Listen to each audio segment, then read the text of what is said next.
Halo para mahasiswa, setelah melalui periode ujian tengah semester dan jeda paskah, kali ini kembali kita bertemu di perkuliahan teori gelanggang dan lapangan. Dan setelah kita sebelumnya sudah mempelajari mengenai pengertian gelanggang, kemudian sifat-sifatnya, teorema-teorema yang berlaku di gelanggang bagian, dan homomorfisme gelanggang. Kali ini mari kita lanjutkan ke materi quotient ring, atau yang diterjemahkan dalam bahasa Indonesia sebagai gelanggang faktor, atau juga beberapa buku menyebutnya gelanggang quotient. Di teori grup kita sudah mempelajari mengenai hal yang juga mirip dengan ini, yaitu grup faktor atau grup quotient. Nah, sebenarnya di teori gelanggang kita mempelajari konsep-konsep teori grup dengan urutan yang kurang lebih sama, tetapi kali ini kita menambah ada dua operasi. Jadi kalau di teori grup ada grup quotient atau grup faktor, di gelanggang juga ada gelanggang quotient atau gelanggang faktor. Nah, untuk mengingat kembali, mari kita review mengenai grup faktor atau grup quotient. Mula-mula saya ingin mengambil contoh ya, di himpunan yang kita sudah cukup familiar, yakni Zn ya. Ya mungkin supaya tidak terlalu banyak, saya ambil Z5. Z5, kalau misalnya Anda ya katakanlah diminta mendeskripsikan apa itu Z5, Anda akan menyatakan anggotanya menjadi 0, 1, 2, 3, 4. Tetapi kalau 5Z tentu saja maknanya berbeda. Ini adalah himpunan dari semua bilangan bulat kelipatan 5, atau notasi matematikanya adalah 5K, di mana K-nya anggota Z. Jadi Z5 itu mungkin Anda bisa mengatakan sebagai himpunan bilangan bulat non negatif yang lebih kecil dari 5, dengan 5Z adalah himpunan bilangan bulat kelipatan 5. Tetapi apakah sebenarnya 0, 1, 2, 3, 4 ini adalah bilangan-bilangan yang sama dengan 0, 1, 2, 3, 4 pada bilangan bulat? Nah, faktanya ini sebenarnya bukanlah bilangan-bilangan, melainkan sebenarnya masing-masing dari anggota Z5 ini merupakan himpunan. Jadi Z5 itu sebenarnya lebih pas disebut sebagai himpunan kelas-kelas sisa pembagian modulo 5. Di sini 0 ini menyatakan himpunan dari bilangan-bilangan bulat yang apabila dibagi 5 akan bersisa 0, alias bilangan yang habis dibagi 5. Ya, yaitu ya dari 0, 5, 10 dan seterusnya, min 5, min 10 dan seterusnya. Sedangkan 1 itu adalah himpunan bilangan bulat yang apabila dibagi dengan 5 akan sisa 1. Seperti 1, 6, 11, min 4, min 9 dan lain-lain. Demikian pula untuk 2 di Z5, ini adalah himpunan bilangan-bilangan bulat yang jika dibagi 5 akan bersisa 2. Ya, dan sama juga untuk yang 3 dan 4. Jadi sebenarnya ini bukan angka-angka 0 sampai 4 biasa, tapi ini merupakan kelas-kelas untuk membedakan bilangan bulat dengan ciri-cirinya berapakah sisanya kalau dibagi 5. Jadi yang ini mengumpulkan bilangan bulat yang habis dibagi 5 disebut sebagai 0. Kemudian 1 itu adalah himpunan bilangan bulat yang jika dibagi 5 bersisa 1 dan seterusnya. Nah, lalu apa hubungannya dengan 5Z? Di sini himpunan 0 anggota 0 di Z5 ini sebenarnya akan sama dengan 5Z sendiri. Karena ini merupakan himpunan bilangan-bilangan yang habis dibagi 5 atau yang merupakan kelipatan 5. Sedangkan 1 ini merupakan himpunan yang isinya adalah anggota-anggota dari 5Z ditambahkan dengan 1. Jadi dari min 10 jadi min 9, min 5 jadi min 4, 0 jadi 1, dan seterusnya. Demikian pula untuk yang 2, 3, 4. Ini sebenarnya anggotanya adalah anggota dari 5Z ditambahkan dengan suatu bilangan. Nah, ternyata ini menjadi suatu partisi ya dari himpunan bilangan bulat Z. Jadi Z dipartisi menjadi 5 himpunan bagian yang tidak saling beririsan dan semuanya memiliki kemiripan pola. Nah, dari sinilah kita bisa menuliskan 0 di Z5 ini sebenarnya adalah 0 ditambah dengan 5Z. Atau lebih tepatnya 5Z sendiri. Sedangkan 1 di Z5 ini sebenarnya adalah himpunan 1 plus 5Z. Atau himpunan anggota-anggota 5Z yang masing-masing ditambah 1.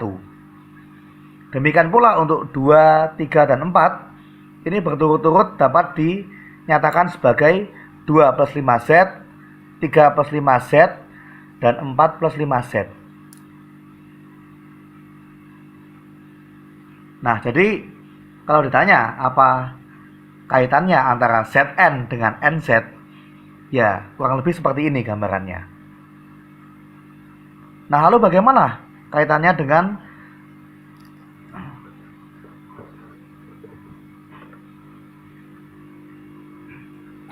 Z ya sebagai suatu grup terhadap penjumlahan. Kita tahu Z merupakan grup terhadap penjumlahan dan 5Z merupakan grup bagian dari Z. Nah, lalu himpunan ini yang disebut dengan koset. Koset-koset dari 5Z terhadap anggota-anggota dari Z. Nah, ini sudah ada di teori grup mengenai koset. Nah, jadi ternyata sebenarnya Z5 itu adalah himpunan semua koset dari 5Z terhadap anggota-anggota dari grup Z. Nah, ini akan kita gunakan lagi saat kita mendeskripsikan gelanggang faktor atau gelanggang quotient. Kita juga akan kembali memakai koset. Tapi nanti kita akan lihat kembali bagaimana himpunan dari semua koset ini akan membentuk suatu grup. Supaya kita juga punya ide bagaimana kita membawanya ke gelanggang.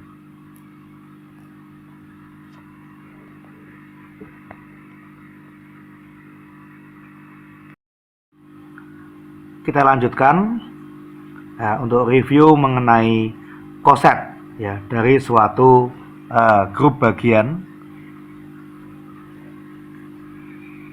Secara umum, kalau kita punya suatu grup G terhadap operasi star dan H merupakan grup bagian dari G, kita bisa mendefinisikan untuk setiap A anggota G, himpunan koset kiri dari H terhadap elemen A di G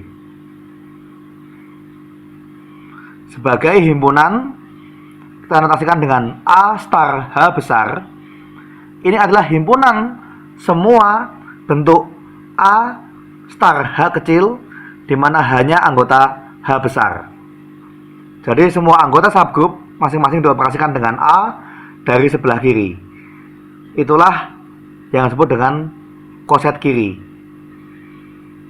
Nah, kalau untuk yang satu lagi yaitu untuk koset kanan dari H terhadap A anggota G didefinisikan sebagai himpunan semua H kecil star A, di mana H kecil anggota H besar, dan notasinya adalah H besar star A. Nah, mengapa dibedakan? Karena secara umum operasi di grup tidak harus komutatif. Kalau misalkan dia tidak komutatif, maka A star H besar dengan H besar star A itu bisa merupakan himpunan yang berbeda. Jadi secara umum A star H belum tentu sama dengan H star A. Tetapi jika misalkan operasi star ini bersifat komutatif, maka sudah pasti A star H akan sama dengan H star A. Nah, lalu kalau kita menghimpun semua koset dari suatu grup bagian, ya kita akan mendapatkan kembali suatu bentuk himpunan. Nah, kita belum akan memberi nama, tetapi ya secara alamiah kita bisa mendefinisikan suatu himpunan yang isinya adalah semua koset kiri dari H terhadap anggota G, dan juga himpunan semua koset kanan dari H terhadap anggota G. Ya, dan ini dua himpunan yang ya anggotanya bisa jadi berbeda. Nah, di sini kita lihat bahwa karena dia komutatif di kasus 5Z ini, maka kita bisa mendefinisikan himpunan semua kosetnya, dan ternyata walaupun Z itu himpunan yang tak hingga banyak anggotanya, dan 5Z grup bagiannya juga tak hingga banyak, tetapi saat kita membuat himpunan semua kosetnya, ternyata hanya ada 5 anggota. Jadi Z tak hingga banyak anggotanya, 5Z juga tak hingga banyak, tetapi saat kita buat himpunan koset, ternyata hanya ada 5 kemungkinan, yaitu 0 plus 5Z, 1 plus 5Z, hingga 4 plus 5Z. 5 plus 5Z akan sama dengan 0 plus 5Z. 6 plus 5Z akan sama dengan 1 plus 5Z, dan seterusnya. Jadi ternyata ada kemungkinan saat grupnya tak hingga, grup bagiannya tak hingga, tetapi himpunan semua kosetnya ternyata menjadi hanya berhingga. Dan ini ternyata juga akan membentuk suatu grup yang kemudian terkenal dengan Z5. Nah, tapi apa syaratnya? Ya, apa syaratnya supaya grup dari semua koset ini bisa terdefinisi? Maksudnya secara alamiah kita baru punya himpunan, ya. Kita baru punya himpunan. Tapi himpunan ini bisa menjadi grup, bisa juga tidak. Nah, apa syaratnya dia menjadi suatu grup? Apakah dia hanya sekedar himpunan yang isinya para koset, atau dia bisa menjadi suatu grup? Nah, ini yang akan kita tinjau kembali.